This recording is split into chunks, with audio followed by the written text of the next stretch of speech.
우리 하나님께서 유세 동안 온 우주를 창조하셨는데 모든 만물을 만드시고 보시기에 좋았더라고 말씀하셨고, 마지막에 사람을 창조하시고는 보시기에 심히 좋았더라고 말씀합니다.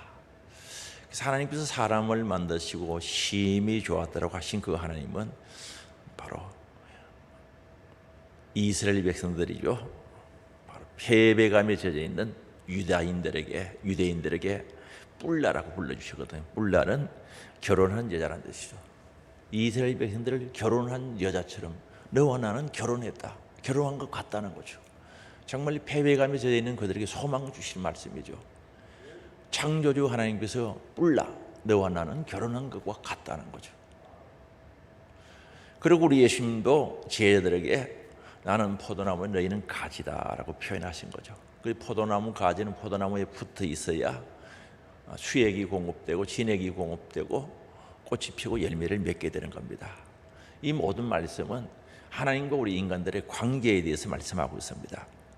그래서 인간은 하나님 떠나서 살 수가 없습니다.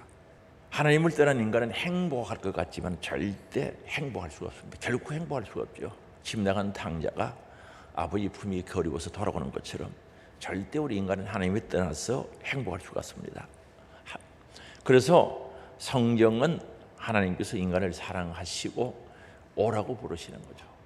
그래서 이사야 55장 1절에 보면 오라 너희 모든 목마른 자들아 물로 나오라, 돈 없는 자도 오라는 거죠. 오라라는 거죠. 그리고 이사야 2장 5절에도 보면 말씀하죠. 야곱의 족속아 오라, 우리가 여호와의 빛에 행하자, 오라는 겁니다. 하나님과 함께 하자는 겁니다. 왜 그렇습니까? 하나님께서 우리를 사랑하시고 오라고 하시는 이유는 분명한 이유가 있습니다. 그러면 왜 우리를 오라고 하는지 인간의 구조와 가치에 대해서 우리가 살펴볼 필요가 있거든요. 도대체 나라는 존재가 누구에게 오라고 하느냐는 거죠. 그래서 다윗은 시편에서 하나님 앞에 감사하죠. 도대체 사람이 무엇이기에 생각해 주시고 돌봐 주시고 번거해 주십니까? 라고 기도하고 있는 모습을 봅니다. 도대체 사람이 무엇이냐는 거죠. 내가 누구에게 그런 은혜를 베풀어 주느냐는 거죠. 그럼 인간의 구조, 인간은 어떻게 만들어졌는가? 사람이 무엇이냐는 거죠. 그리고 그 가치는 어떻게 되느냐 중요하죠. 소나 돼지는 무게가 많이 나갈수록 값이 비싸죠. 그래서 무게에 의해서 결정이 됩니다. 그런데 사람도 다른 동물들과 마찬가지로 무게가 많이 나가야 값 있는 사람이라고 말할 수 있을까요? 그건 그렇지 않죠. 사람 눈에 보이는 육체보다 눈에 보이지 않는 그 사람의 인격, 고상한 정신, 그리고 더 중요한 것은 영혼의 가치가 있기 때문에 우리 사람들은 만물의 영장이라고 그러고 정말 가치 있는 존재가 된 겁니다. 만일 사람이 육체적인 가치로 따진다면 아마도 소보다는 가격이 사겠죠. 영국에서 발표한 걸 보면 가치가 얼마 안 돼요. 몇만 원 빠이 안 돼요. 근데 우리 사람을 그렇게 하나님께서 관심 가지고 말씀하고 있는 것은 하나님의 형상과 모양대로 지음받았기 때문에 바로 하나님과 형상대로 지음받은 영혼이 있는가 하면은 흙으로부터 취한 우리 육체가 있다는 거죠. 육이 있다는 거죠. 그래서 사람의 그 사람, 즉 육체보다는 속 사람, 영혼의 가치가 귀하다는 겁니다. 그래서 하나님께서 우리 인간을 만드시고 보시기에 심히 좋았다라고 말씀하시면서 우리 예수님도 나 포도나무야, 너 가지야, 붙어 있어야 돼. 뿔라, 너와 결혼한 관계야. 그렇게 말씀해 주시거든요. 그래서 창세기 2장 7절에 보면은 여호와 하나님이 땅 위에 흙으로 사람을 지으시고 생기를 그 코에 불어넣으시니 사람이 생명이 되었다. 하나님의 생명, 하나님의 영을 코에 불어넣으니까 살아 움직이는 영이 되었다는 거죠. 살아있는 생명이 됐다는 거죠. 귀하지요. 그래서 우리 예수님은 한 생명의 가치를, 영혼의 가치를 천하보다 귀하다고 선포하셨는데 마태복음 16장 26절에 사람이 만일 온 천하를 얻고도 제 목숨을 잃으면 무엇이 유익하리요? 사람이 무엇을 주고 제 목숨과 바꾸겠느냐? 영혼의 가치는 돈으로 환산할 수 없다는 거죠. 그럼 도대체 이 영혼이 가치가 있죠. 그럼 우리가 이 영혼이 살아가는 방법이 뭐냐는 거죠. 영혼이 행복해지는 비결이 뭔가? 영혼이 소망 중에 살아갈 수 있고 능력 있게 살아가는 비결이 뭐냐는 거죠. 다시 말하면 영혼의 양식이 무엇인가? 이 영혼은 세상에 그 어떤 것을 공급해도 만족함이 없습니다. 이 영이 돈을 많이 준다고, 물질의 부유함이 있다고 절대 행복해지지 않습니다. 명예가 있다고 우리 영혼이 행복해지는 건 아닙니다. 권력이 있다고 내 영혼이 행복해지는 건 아닙니다. 그래서 우리 영혼은 끊임없이 창조주 하나님으로부터 생명과 은혜와 사랑과 능력이 공급되어질 때, 생수가 공급되어질 때 생명 있는 힘 있는 건강한 영이 될 수 있다는 사실이죠. 그래야 사람다운 삶을 살아갈 수가 있습니다. 그래서 이 성경에 보면 사람을 이분법으로 또는 삼분법으로 이야기를 하는데 바로 영혼 그리고 육, 그리고 때로는 영혼, 다른 말로는 정신, 을이라 그러죠. 을, 육으로 이렇게 나누고 말씀하고 있죠. 그럼 우리가 성경적으로 신앙적으로 이해하기 쉽는 것은 삼분설이죠. 영혼, 혼은 정신을 가리킵니다. 을이라고도 합니다. 순수한 한국 말, 을. 그다음에 육 또는 육체, 몸이죠. 이 세 가지로 구성되어 있죠. 그럼 이 육은 흙으로 만들어진 부분입니다. 하나님께서 흙으로 빚어서 흙은 흙으로 돌아간다. 그리고 우리의 영은 하나님의 형상과 모양대로 만들어진 부분입니다. 하나님의 생명을 불어넣어 만든 부분이 바로 우리 영적인 부분이죠. 그래서 이 영은 비물질이기 때문에 영원히 없어지지 않습니다. 우리 육은, 우리 육체의 장막집은 때가 되어 무너지면은 또 그렇게 무너질 수밖에 없지만은 우리 영은 비물질이기 때문에 절대 없어지지 않죠. 영원하죠. 그래서 우리 영혼의 말씀, 영혼의 양식은, 우리의 영혼의 양식은 하나님께서 바로 하나님 말씀이라고 우리에게 가르쳐 주셨지요. 신명에 있는 말씀 마태복음 4장 4절에 보면 예수님이 인용하셨는데, 예수께서 대답하여 이르시되 기록되었으되 사람이 떡으로만 살 것이 아니요 하나님의 입으로부터 나오는 모든 말씀으로 살 것이라고 했습니다. 이 말은 사람이 육이 있기 때문에 밥도 필요하고 떡도 필요하고 빵도 필요하지만은 먹어야 되지만, 그러나 그것 가지고는 안 된다는 거죠. 우리 영이 있기 때문에 하나님의 말씀으로 산다, 살 것이라고 말씀하고 있습니다. 그래서 우리가 꼭 하나님의 말씀을 먹어야 되는 거죠. 우리가 가끔 보면은 명예도 있고 권세도 있는 분, 많이 배운 사람, 부도 가지고 있는 사람, 세상 사람들이 부러워하는 것들 다 가지고 있는 사람들도 스스로 생명을 끊는 사람들이 있어요. 저 사람들이 왜 그럴까? 영의 만족함이 없으면 절대 행복하지 않습니다. 소망이 없습니다. 그래서 그런 일들이 빚어지는 겁니다. 그래서 우리 사람들의 본래 주인은 영입니다. 에덴 동산에서 하나님과 교제 교통하면서 살 때 행복했죠. 그러나 범죄하고 난 뒤에 하나님과 사람 간의 모든 것들이 단절되어 버렸습니다. 그래서 에덴에서 추방된 이후에 죄인된 인간은 고통과 소망 없이 살아갈 수밖에 없었던 겁니다. 그래서 오늘 우리는 이 영이 잘 되어야 됩니다. 너 영혼이 잘된 같이 범사가 잘 되고 강건하기를 원한다는 말씀처럼 우리 영이 잘 되어야 되는데, 이 영이라는 것은 사람들에게만 있는 것으로서 하나님과 교통하는 부분, 교제할 수 있는 부분인 줄 믿을 수 있기 바랍니다. 그런 역할을 담당하고 있는 거죠. 내 영과 하나님의 영이 교통할 수 있다는 거죠. 그래서 하나님을 부를 수도 있고 하나님께서 대답해 주시고 영적인 교통이 이루어지는 거죠. 그래서 오늘 우리 사람은 사람다운 삶을 살기 위해서는 성령이 내 안에 내재 있어야 된다는 거죠. 하나님 영이 내 안에 있어야 된다는 사실을 성경은 우리들에게 밝히 말씀하고 있습니다. 그래서 오늘 우리는 뭐 어떤 형편이든지 정말 하나님의 영이 내 안에 계시고 그 하나님의 영이 내 안에 충만하면 우리는 행복한 승리의 삶을 살아갈 수가 있습니다. 그래서 로마서 8장 9절에 분명히 말씀하는데 우리 같이 읽어보시겠습니다.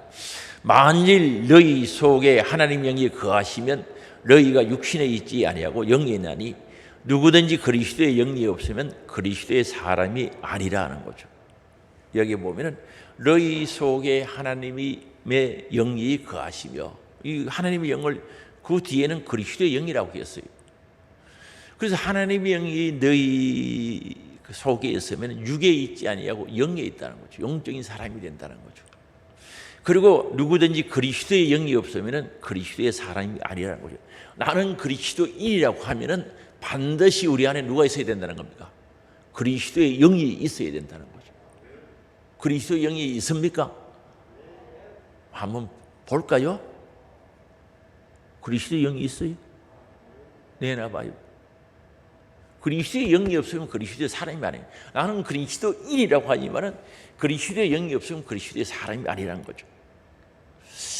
그래서 오늘 우리는 성령님이, 하나님의 영이, 그리스도의 영이, 주의 영이, 예수의 영이, 성경은 그렇게 표현합니다. 내 안에 있어야 된다는 거죠. 그래서 요한복음 1장 12절에 보면 영접하는 자 곧 그 이름을 믿는 자들에게는 하나님의 자녀가 되는 권세를 주셨으니라고 말합니다.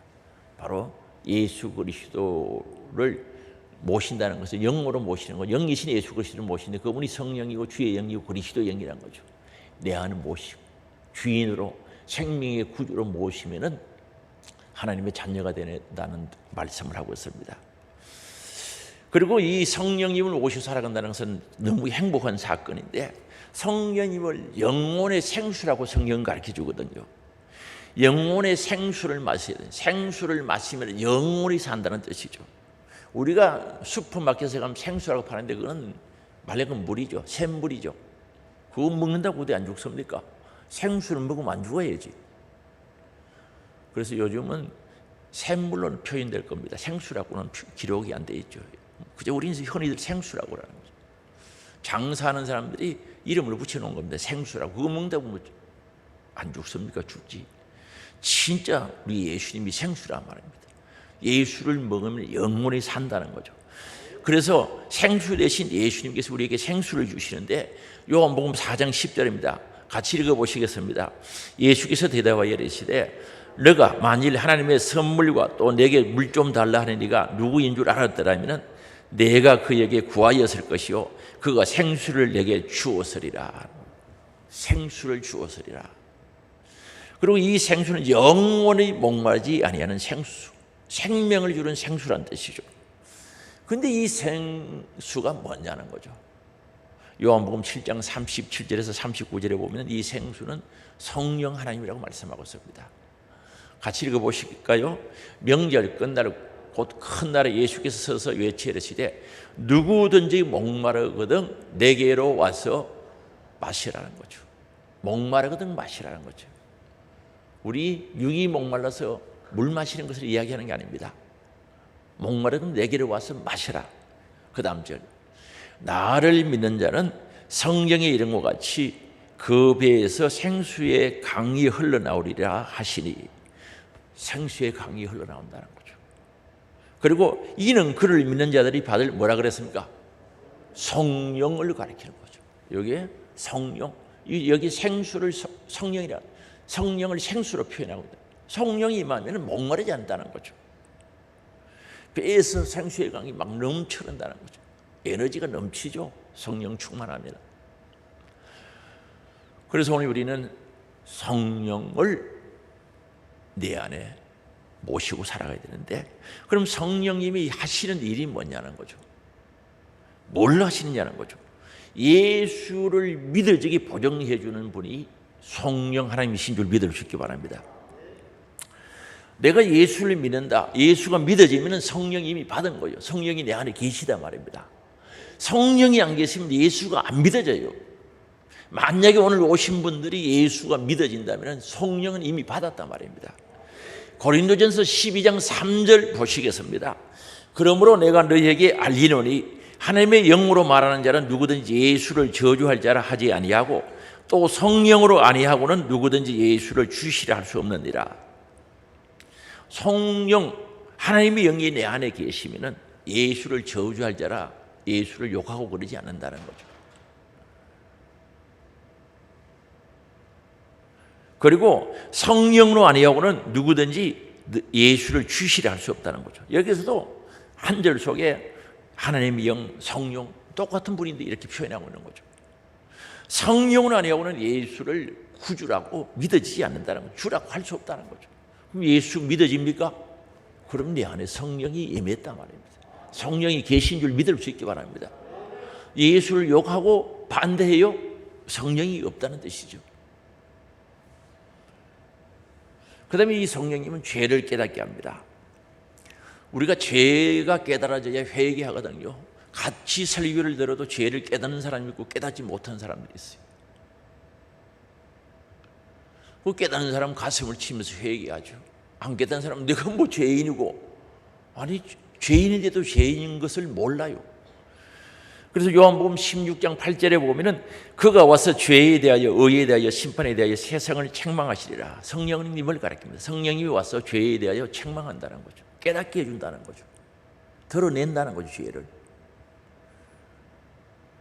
그리고 서가라서 12장 10절에 보면, 서가라 12장 10절에 보면 내가 다윗의 집과 예루살렘 거민에게 은총과 강구하는 심령을 부어준다는 거죠. 여기 은총과 강구하는 심령, 기도하는 심령, 회개의 기도를 드릴 심령을 부어준다는 거죠. 이 말은 회개할 수 있도록 은혜를 주신다는 거죠. 회개는 우리가 해야 됩니다. 죄인인 우리가 해야 되는데 하게 해주신다는 거죠, 성령이. 그리고 디모데후서 2장 25절입니다. 같이 읽어볼까요?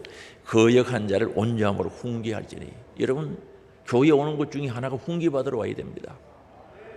뭘 훈계할지니 혹 하나님이 그들에게 회개함을 주사 진리를 알게 하실까 하며. 훈계받으러 와야죠. 저도 훈계받고요, 여러분들도 훈계받고 하나님 말씀으로 가르침 받는다는 뜻이죠. 그래서 잘못된 것은 회개함을 주신다는 거죠. 회개할 수 있는 마음을 주시고 믿음을 주신다는 거죠. 죄를 깨닫게 하고 회개할 수 있는 마음을 주시는 거죠. 이게 누가 하는가? 성령 하나님 역사하시죠.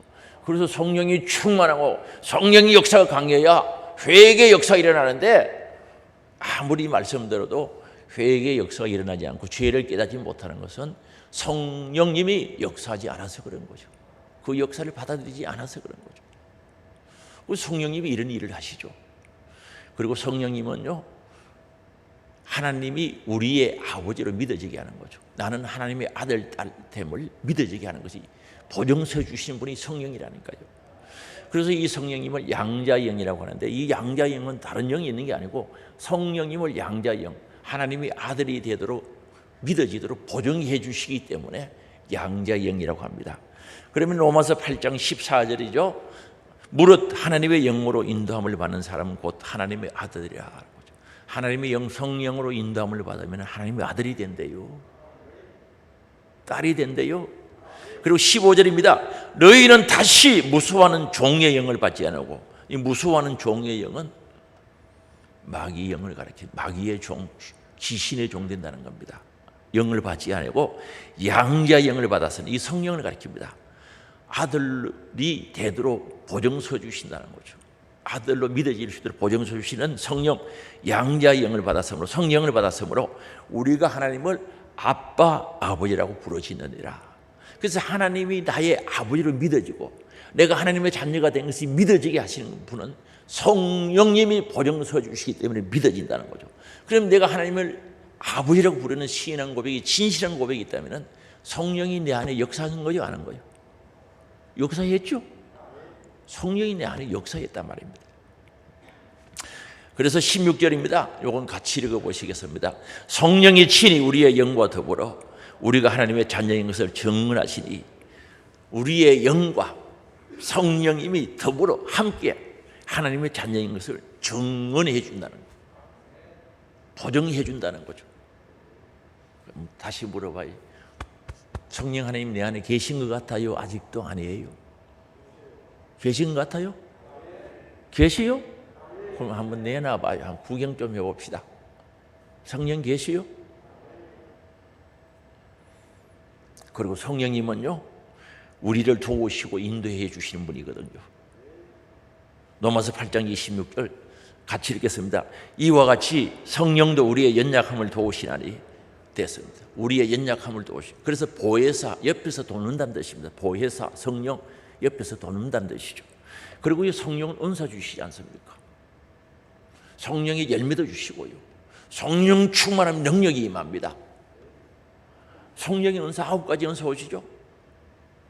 지혜, 지식의 은사, 믿음의 은사, 병 고치는 은사, 능력 행함, 예언, 영분별, 방언 통역 9가지 은사, 9가지 열매가 오죠. 한마디로 능력이 오게 되어 있습니다. 그리고 요한복음 16장 13절에 보면 성령이 오시면 진리 가운데로 인도하신다. 우리를 진리 가운데로 인도해 가시는 누가? 성령 하나님이. 요한복음 14장 26절에서는 성령님이 오시면 우리를 가르쳐 준다는 거죠. 하나님 말씀요 가르쳐 주셔야 돼. 성령이 가르쳐 주셔야 된다니까. 보혜사 곧 아버지께서 내 이름으로 보내실 성령 그가 너희에게 모든 것을 가르치고 내가 너희에게 말한 모든 것을 생각나게, 하나님 말씀이 생각나게 해주신다는 거예요. 성령님이 그렇게 하는 거예요. 그래서 우리가 주일 예배 드리고 사회에서 살면서 위기의 순간에 죄 줄 수 있는 그런 위기의 순간에 왔을 때 성령님이 말씀 생각나게 해주셔가지고 벗어나게 한다니까요. 그래서 이 성령님 하시는 일이 이외에도 하는 일들이 많아요. 그래서 우리는 내 안에 성령이 있다는 것은 감사하고 하나님을 모시고 산다는 것은 행복한 줄 아시고 진짜 감사할 것 중에 큰 감사한 줄 아시기 바랍니다. 하나님을 내 안에 모시고 산다는 거죠. 엄청난 사건이죠. 그런데 내가 예수가 구주로 믿어지고 나의 구세주의 됨을 고백하고 생명의 주가 되심을 고백한다. 성령 받았어요. 하나님이 나의 아버지이심을 고백합니다. 나는 하나님의 자녀가 됨을 고백합니다. 성령 받았어요. 그런데 여기에서 끝이지 말고 성령 충만함을 받아야 되는 줄 아시기 바랍니다. 성령 받은 데 그치지 말고 우리는 성령 충만해야 되는 줄 믿을 수 있기 바랍니다. 성령 충만해야 돼요. 그럼 성령 충만이 뭔가? 충만이라고 하니까 양을 이야기하는 줄 아는데 그게 아닙니다. 성령 나는 한 대 받았고 당신은 2마리 받았고 양 이야기는 아닙니다. 당신은 1kg 받았고 나는 2kg 받았고 아닙니다. 성령은 하나님 시인데 인격적인 하나님 시인데 무슨 양으로 계산됩니까? 성령 충만하는 것은 성령의 지배를 받는다. 성령님의 통치를 받는다. 성령님의 인도하심 따라서 한다. 성령을 존중히 여기고 귀하게 여기서 그분의 뜻대로 산다. 그게 성령 충만이에요. 요즘은 그런 분들 잘 없는데 제가 청년 때 들었어요. 목이 쉬어가지고 얼렐루야 그러니까 이야 저 사람 성령 충만하다. 그 성령 충만한 사람 아닙니다. 목 쉰 사람입니다. 구분할 줄 알아야죠. 그 목 쉰 거지 어떻게 성령 충만합니까? 얼렐루야 그 목 쉰 거 여기 성령 충만한 거 아닙니다. 그분이 성령의 지도를 받고 인도를 받고 성령 하나님을 존중해 있는 사람이 성령 충만한 사람이지. 그러면 오늘 우리는 성령 충만해요. 성령에 보면 여러 군데 성령 충만하라 그랬어요.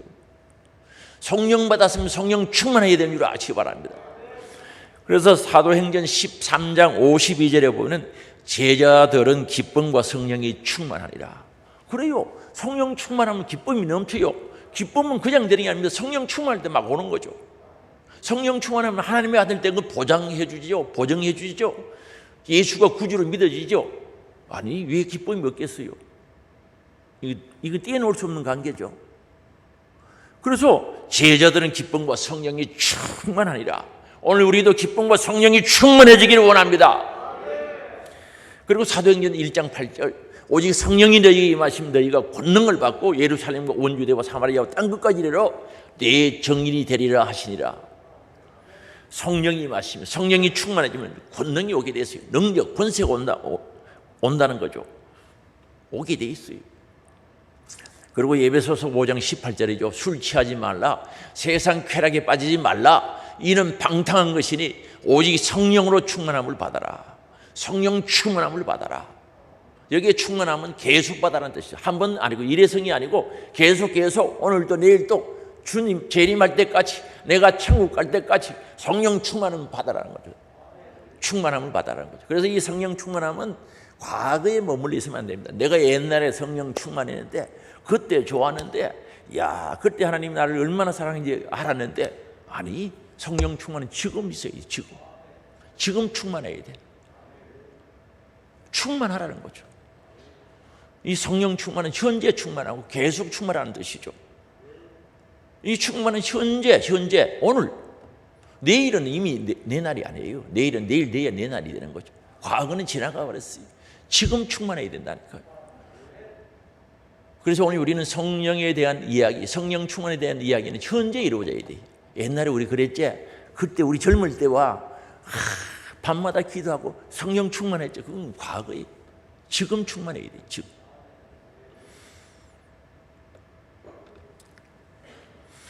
베드로가 마태복음 16장 16절에 보면 주는 그리스도시요 살아계신 하나님의 아들이라고 신앙 고백을 합니다. 바요나 시므라 너 복받았다. 너 신앙 고백의 이름 위에 교회를 세우겠다고 말씀하셨습니다. 그리고 천국의 열쇠를 주겠다고 말씀하시고 엄부의 권세가 못 이긴다 그랬어요.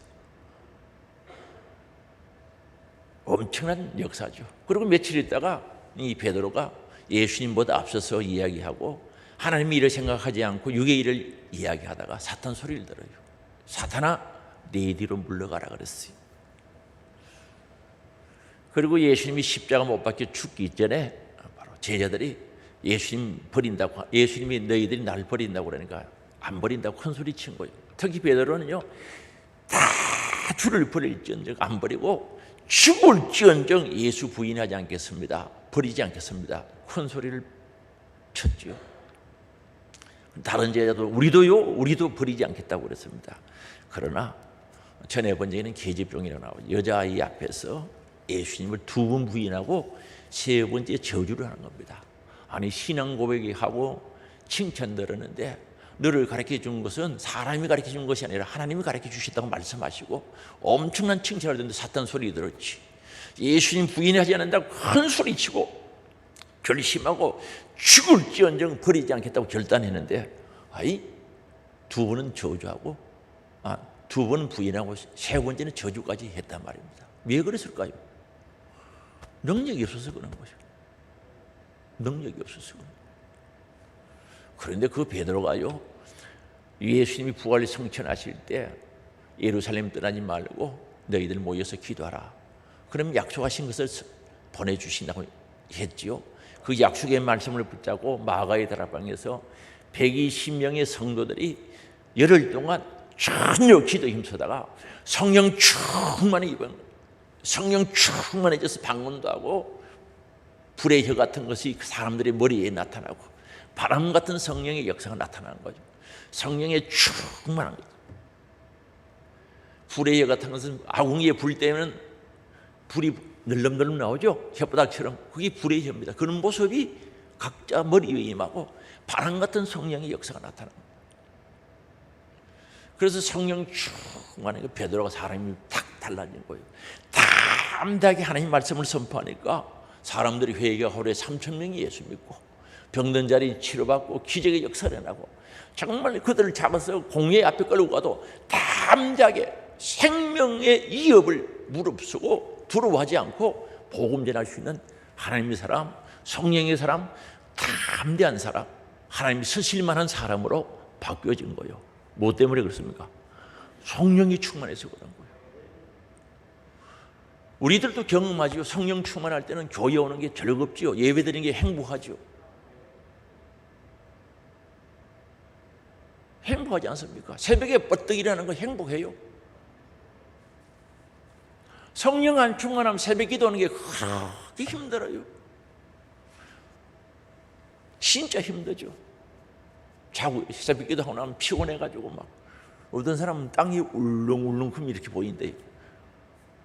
어떤 사람이 그런데 새벽 기도 목사님 저는 3일만 나오면 생체 리듬이 깨지. 난 생체 리듬이 뭔지는 몰라도 그렇게 힘드는가 봐요. 그런데 성령 충만하면 기쁨을 할 수 있는 거예요.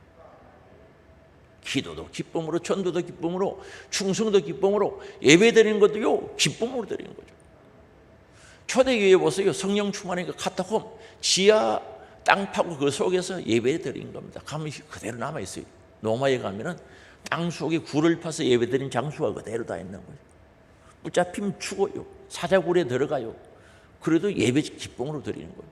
왜? 성령 충만하니까, 담대하니까 드리는 겁니다. 그래서 초대교회나 구약도 마찬가지입니다. 선임 받았던 사람, 믿음의 사람들은 한결같이 성령 충만한 사람. 다윗도요, 구약시대 때 성령이 부분적으로 역사했지만 성령이 임재한 겁니다. 사울도요, 선임 받을 때는 성령이 역사가 있었습니다. 그래서 베드로도 성령 충만하고 바뀌어졌지요. 7 집사, 성령 충만한 사람들을 뽑아서 7 집사 세웠지요. 그게 바나바, 사도 바울, 디모데, 순교했던 서대반 집사도 7 집사 중에 한 사람, 성령 충만한 사람이죠.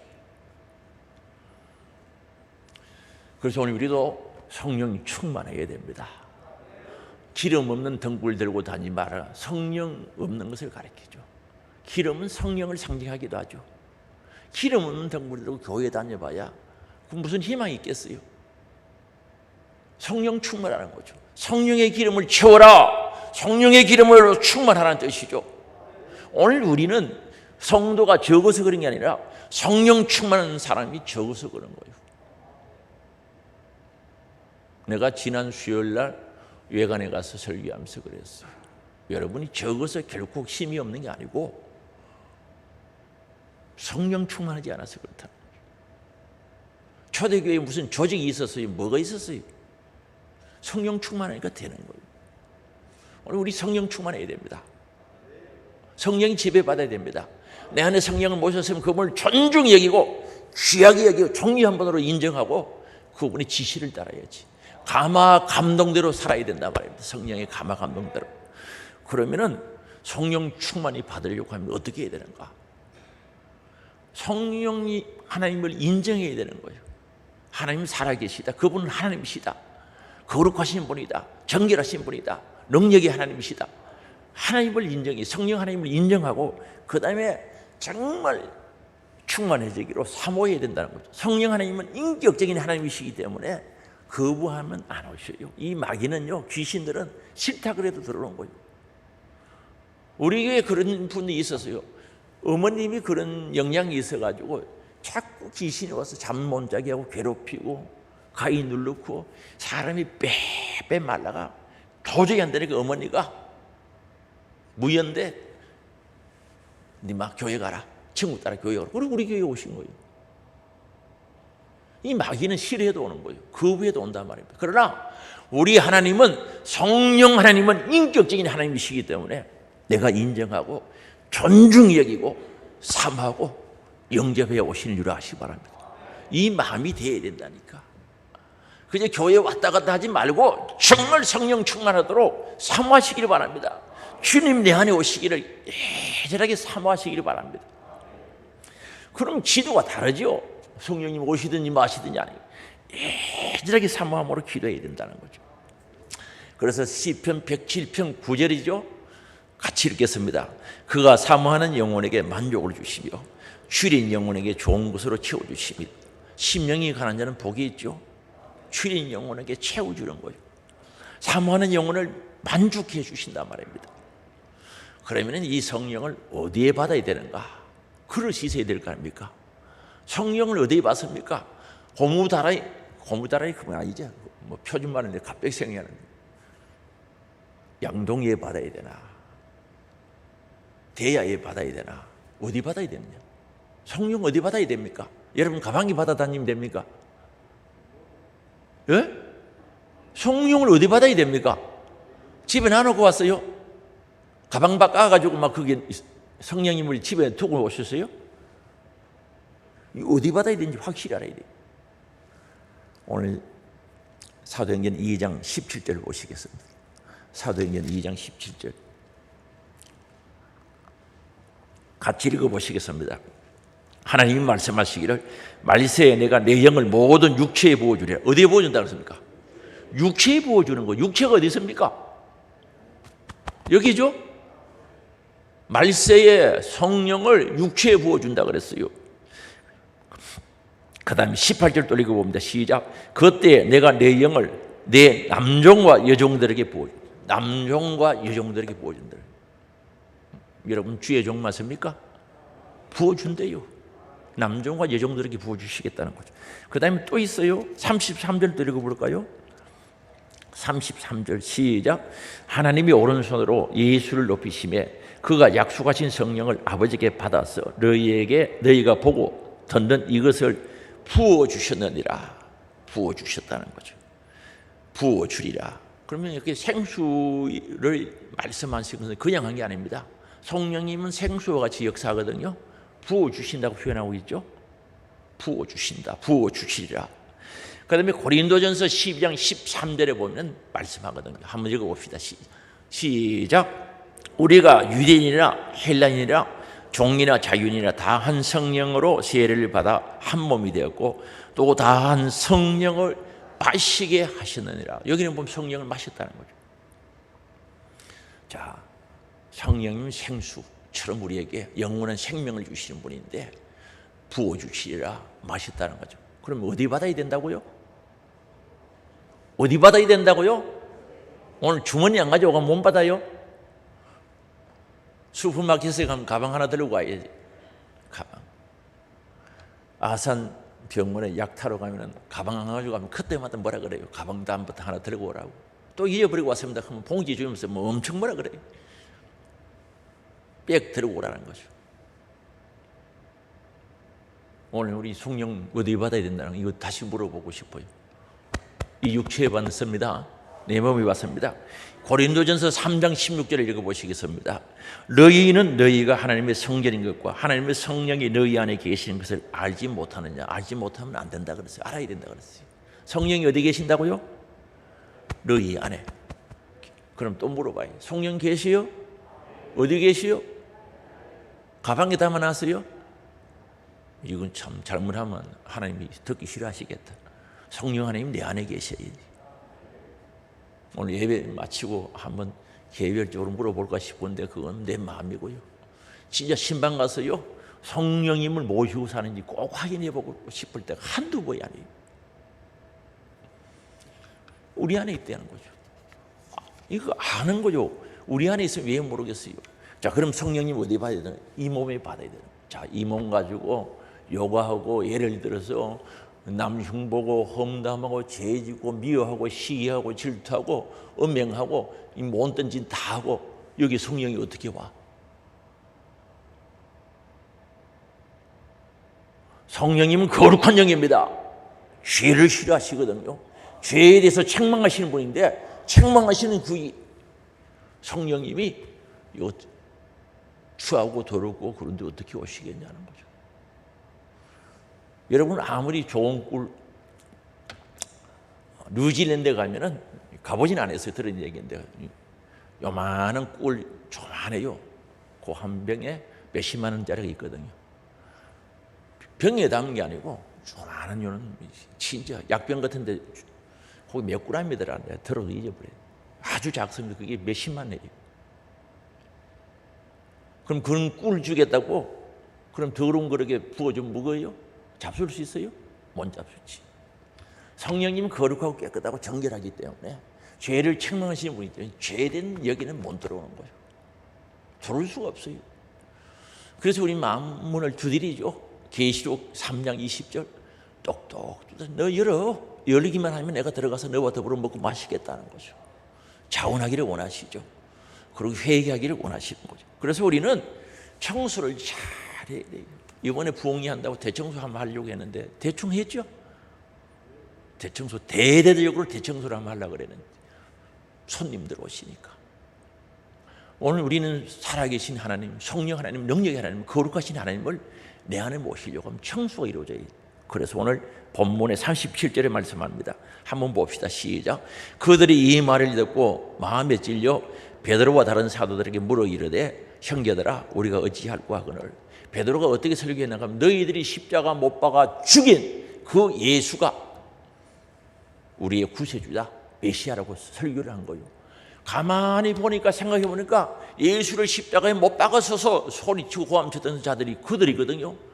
그러니까 메시아 구원의 주를 십자가 못 박아 죽이려고 고함쳤던 그들이 마음에 찔리죠. 물어볼게요. 여러분 설교 들으면 마음에 찔리는 일이 있어요 없어요?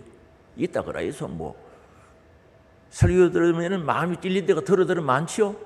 그럼 그럴 때 어떻게 합니까? 야, 오늘 기분 나쁘네. 오늘 위로받으러 왔더니만은 내 이야기를 꼬박꼬박 하는 거 꼭 누가 이야기해 준 것 같다. 야, 부담되네. 교회 위로받으러 왔더만 부담되네. 그래가 삐치기나 섭섭해합니까? 감사하게 생각하고 회개합니까? 그런데요, 서대반 집사가 똑같은 설교합니다. 사도행전에 나오는 설교가 여러 개 있는데 제가 다 편집해가 본 적이 있는데 내용 똑같아요. 너희들 죄인이다. 예수는 구원해주다. 너 예수 죽였어. 그 설교입니다. 그런데 사도행전 7장에 보면요, 서대반 집사가 설교할 때요, 그 설교를 듣고요, 54절입니다. 사도행전 7장 54절인데 한번 읽어봐요. 이거 나왔지. 시작. 그들이 이 말을 듣고 마음에 찔려 그를 향하여 이를 갈았다는 거죠. 아니, 이를 갈았어요. 설교 듣고. 마음에 찔리면 회개해야지. 예수 피공로지에서 회개해야지. 이를 간 거요. 한번 물어봐야지. 여러분 설교 듣고 찔릴 때 어떻게 했어요? 이랬어요? 속으로. 안 그랬어요? 왜 대답을 안 하시나? 앞으로 뭐 있어? 설교 듣고 마음 찔릴 때 있죠? 어떻게 했어요 그때? 이를 갈았어요? 기분 나쁘게 생각했어요?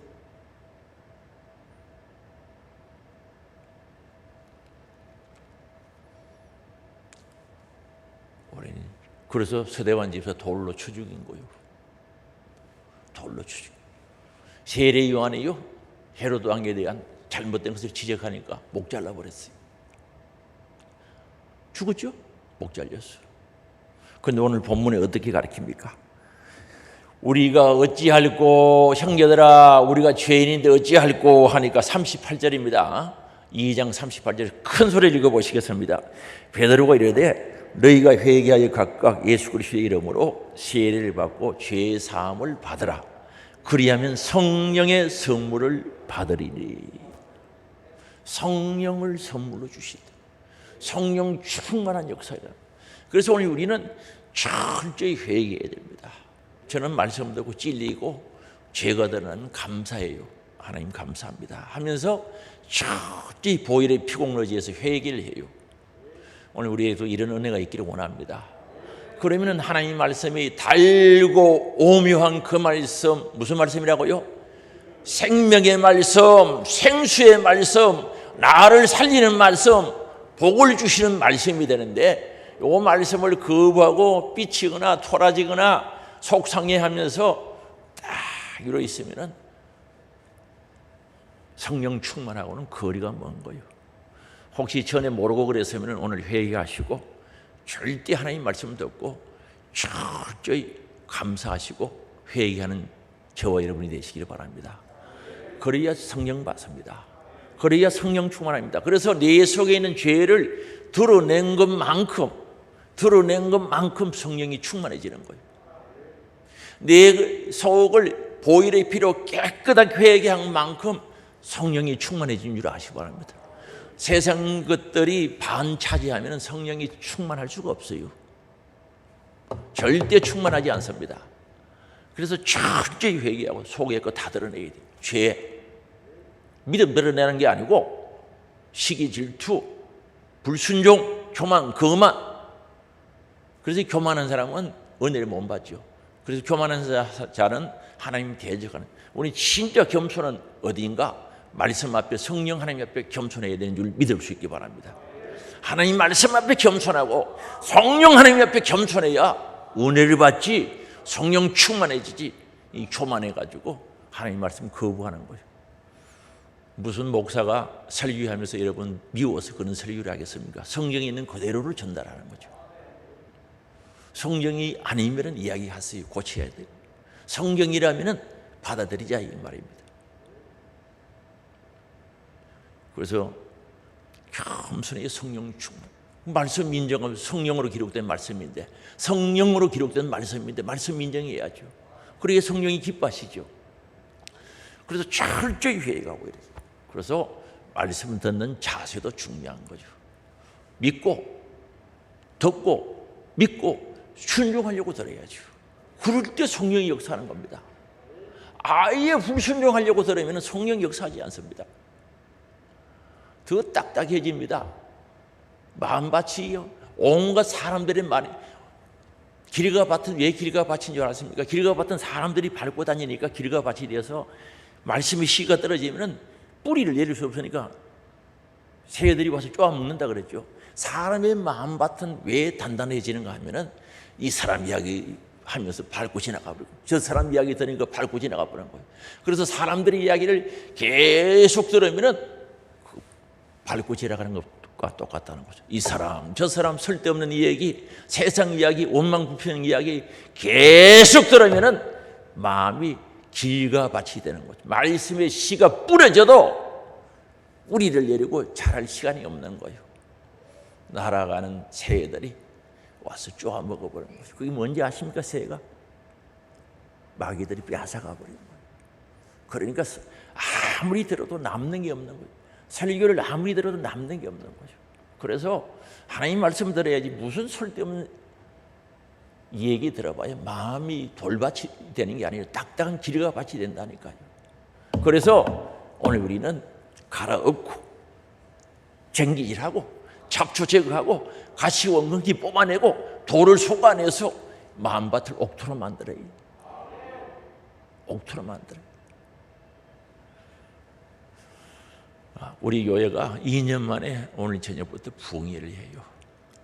은혜 받는 기회 되시고 성경 충만해지는 기회 되시고 마음밭이 딱딱하거나 길가밭이 되었거나 돌밭이 되었거나 가시밭이 된 거 갈아엎고 돌 솎아내고 가시 은근기 제거하고 쟁기질해서 바꿔 엎어서 옥토로 만들었어. 성령 충만해지기를 원합니다. 여러분 예수 믿는다면 성령 받았어요. 하나님이 아버지를 믿어지면 성령 받았어요. 그러나 충만해야 된다니까. 성령이 나를 장악하게 해서 나를 마음껏 부려먹을 수 있어야 된다니까. 주여 성령 충만하기를 원합니다. 예전한 기도가 되기를 원합니다. 주님 성령 충만하기를 원합니다. 사모함이 있기를 원합니다. 주님 성령 충만하기를 원합니다. 내 마음을 열어 적기기를 원합니다. 열어야죠. 그래서 이번 기회를 통해서 성령 충만하고 주일날 예배드릴 때도 마찬가지입니다. 우리 교회에서 예배드릴 때도 말씀을 듣는 이유가 뭡니까? 달리고 오면 생명의 말씀이니까 받아들일 수 있도록 마음밭을 옥토로 만들어. 그래서 성령 받는 방법은 간단합니다. 기도할 때, 하나님 말씀 순종할 때, 말씀 들을 때, 찬송할 때, 안수 받을 때 사도행전에서는 5가지를 가르치고 있습니다. 이러할 때 성령이 충만해진 줄 믿을 수 있기 바랍니다. 그래서 이번 기회 놓치지 마시고 또한 오늘뿐만 아니라 예배 때마다 성령 충만해지는 하나님과 나와 인격적인 만남, 인격적인 관계, 그 하나님과 더불어 먹고 마시는 행복한 신앙생활이 될 수 있기를 주의 이름으로 축원합니다. 우리 주여 한번 부르고 회개할 거 회개하시고 감사할 거 감사하시고 결단할 거 결단하시면서 성령 충만을 사모하고 성령 충만해서 돌아가면 정말 교회는 보람과 가치가 있죠. 돌아가는 그림이 행복합니다. 주여 한번 부르고 같이 기도하겠습니다. 주여!